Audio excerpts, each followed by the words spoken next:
You know what this rig really needs? What? More screens.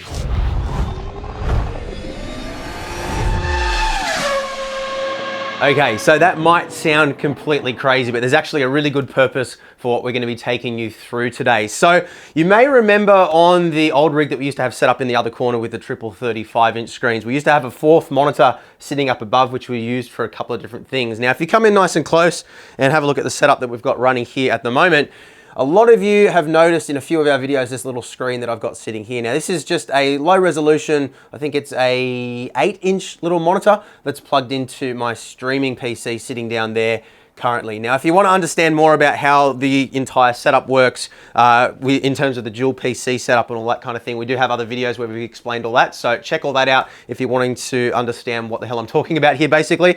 But for the context of this video, this screen is essentially just a preview monitor. I use it for being able to read comments while I'm driving. I use it for overlays occasionally as well, leaderboards when I'm driving. You know, just little things like that that I need to have access to quickly at a glance. But any of you who have watched my streams would notice that I'm kind of looking down, I'm kind of squinting at the screen to read comments, and it's not really ideal for the purpose that it's being used for. It was fine, you know, as a dash or something like that on a smaller rig, but for a setup like this, I think really what we need is to have a monitor up here that I can use to preview comments, read what's going on in the chat. So it's a little bit less awkward. I can just quickly glance up while I'm driving. I'll be able to use it as a preview monitor. There's a whole bunch of things I can use it for. So what we're gonna do in today's video is get this old 1080p Sony TV from I think about 2011, which we had laying around. We're going to get this mounted up using a slightly modified SimLabs fourth monitor mount. So the top half of this is just the standard mount, and then we've got some longer pieces of profile which will allow us to set it up behind the larger monitors. So with a smaller monitor, obviously you wouldn't need these longer profiles. You just use the profiles that come in the kit. And we'll put some links down in the description below for all the stuff that we're using in the video as well for you guys. But we're going to get this mounted up. We're going to get it all rigged up. It'll be running through my streaming PC. And then what I wanted to do once we've got it mounted is run you through some of the ways that I think a fourth monitor can be useful for a couple of different scenarios, whether it's just racing, whether it's streaming, content creation, all those sorts of things. Hopefully by the end of the video, if you do have an old PC monitor or TV laying around, you'll have a good reason to put it to good use on your sim rig. So let's get started.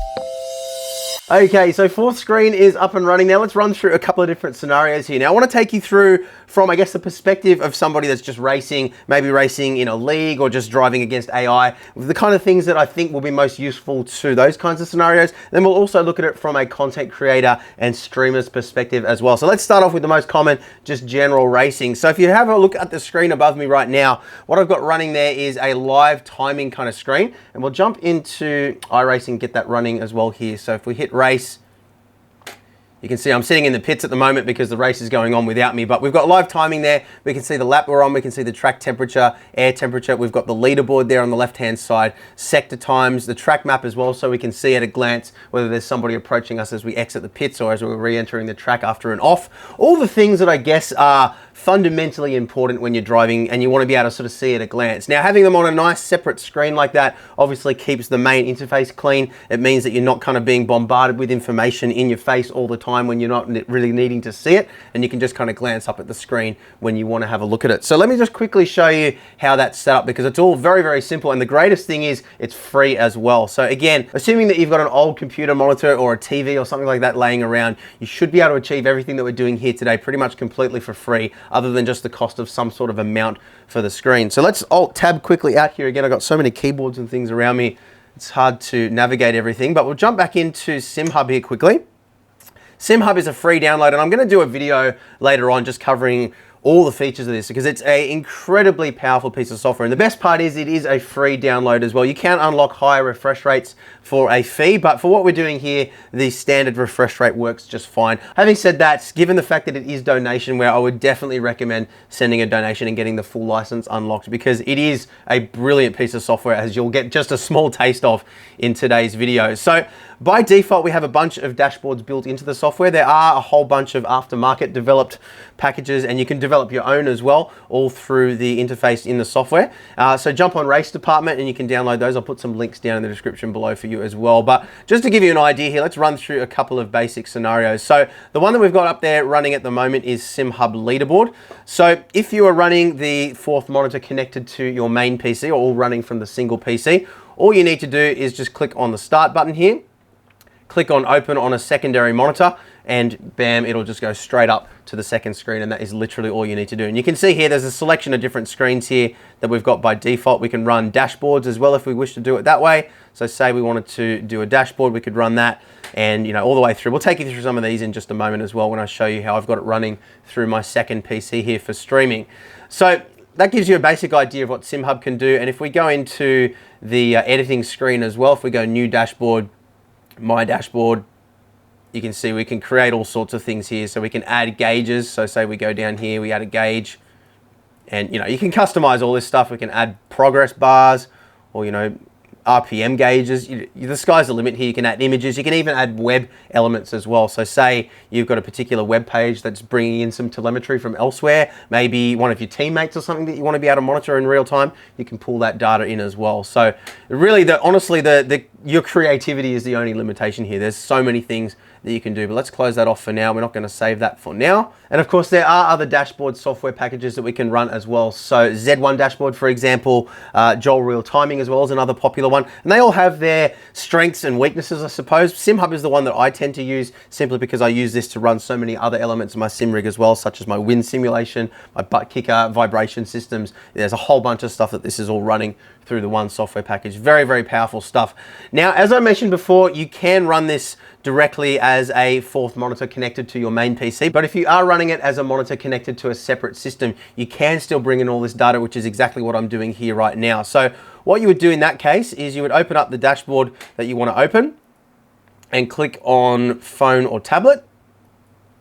And you can see here we have an IP address on the screen, which is our IP address for this PC on the local network. So what we would then do is go across to our second PC, which is the one that's running the monitor, open up a browser, which is what you can see on the screen up here now, and just type in that URL exactly as you see it there.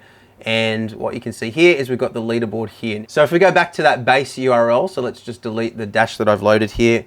There we go. Okay, so this brings up the main sort of interface screen. So we can choose from all the same dashes that we saw in the SimHub software previously. So another one that I really like is the Gary Swallow broadcast screen. So we can load that, and that gives us a lot more detail. It's a little bit cluttered. There's a lot of stuff going on the screen there, but for those who want to see, relative timings and, fastest laps position, iRating gains and all those sorts of things, all that data is there as well. And another thing that we can do is if we go up to the top of the screen here, you can see we can click on full screen, and we can actually load that as a full screen page on our fourth screen as well. So again, your creativity is really the limit here. There's all sorts of things that you can do, and I would recommend jumping on Race Department and going through all the various different dashes that people have created here. Now again, speaking of dashes, really what we're doing here is more of a, I guess, live timing kind of scenario. But if we go back again, we can load just a sort of generic dashboard. So say, for example, what's one of my favorites here? The mobile dash. So if we load that one, again, this gives us more of a kind of dashboard like what we would load on a screen on our wheel, but you can use it in this kind of scenario as well. And again, it's a nice little usage for a screen that you might have laying around. So we can see we've got our RPM, we've got an RPM gauge up the top here as well. So if I accelerate, you should see that go up. There we go. And again, track position, tire temperature, all sorts of things that we can see there. So let's exit out of that again now. So I'm gonna go back to my live timing screen again here now. So let me scroll down and find it. There we go, SimHub Leaderboard. And what I wanted to do now is show you what I generally do if I'm streaming. So what I do is minimize the live timing screen so it's still small enough that I can see here. And then I have my live stream running in a separate tab here. So we've actually got one of Jimmy Broadbent's recent streams here running where he said goodbye to the shed for the last time, which was a little bit sad. He's moving into his house this week, I believe, which is very exciting. But this is a really useful usage because what we can see here is a live preview of our stream, obviously assuming that we're replacing what we're seeing here for the purpose of this video with our live panel. But we can see our stream here, we can see what we're actually broadcasting out as well. So if there's an issue with the camera or you know, maybe something's out of focus or something like that, we'll notice it and we'll be able to correct that straight away. So we can see a live preview of our stream there.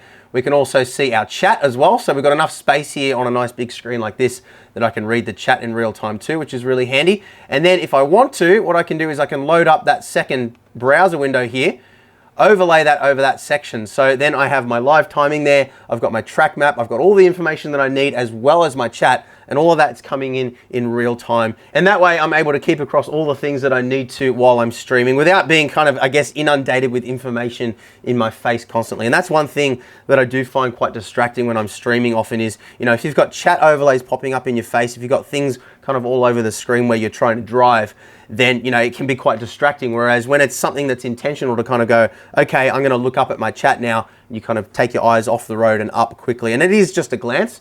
You can quickly see what's going on in the chat and interact that way without it impeding on what you're trying to do when you're concentrating on your driving. So the last thing that I wanted to cover is just from a content creation perspective. So as a lot of you guys would have seen in previous rig tour videos, normally I have that little screen that you saw earlier in the video, as well as the main screen kind of sitting down on the left-hand side where it's out of view, out of the shot, and it's not really sort of impeding on what's going on when I'm driving, but it's there should I need to quickly reference something and check something. So what we can do now is, well, of course, we can just drag that OBS window directly up to our fourth monitor and have it in view like so we can see everything that we need to see. We can see comments here as well if we're streaming. We can see audio levels too, so if suddenly a microphone drops out or something's clipping, we'll see that. But what I generally like to do to try and avoid clutter is to keep this minimized, keep it down on my other screen, and then what I do is send a preview to the fourth monitor. So all we need to do that is just right click somewhere in the workspace, go create output projector, and then we simply click on full screen display 2.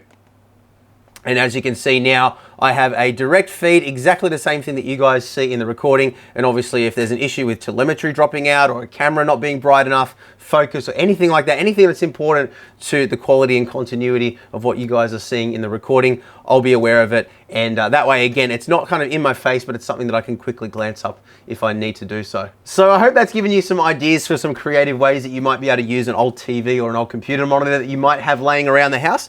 And if you guys have any other ways that you're using a second or fourth screen on your sim rig or your gaming setup, let us know about that in the comments as well. And one other thing that I wanted to quickly mention as well is, I'm sure a lot of you have noticed in the video, we've got a couple of stream decks here that we're using for controlling various different things as well. So I'm going to do another video very soon where I'm going to take you through how exactly we're using those to control not only what's going on in the sim, which is the one that I've got on the right hand side here, but also what's going on my stream, which is what we've got on the left hand side down here. So if you're interested in that, make sure you subscribe to the channel so you don't miss out on that one. And of course, let us know in the comments if there's anything else that you'd like to understand or anything else that you'd like to know about how this setup works. But as always, guys, thank you very much for watching. Leave a thumbs up if you've enjoyed the video, and we'll see you guys again soon. Bye.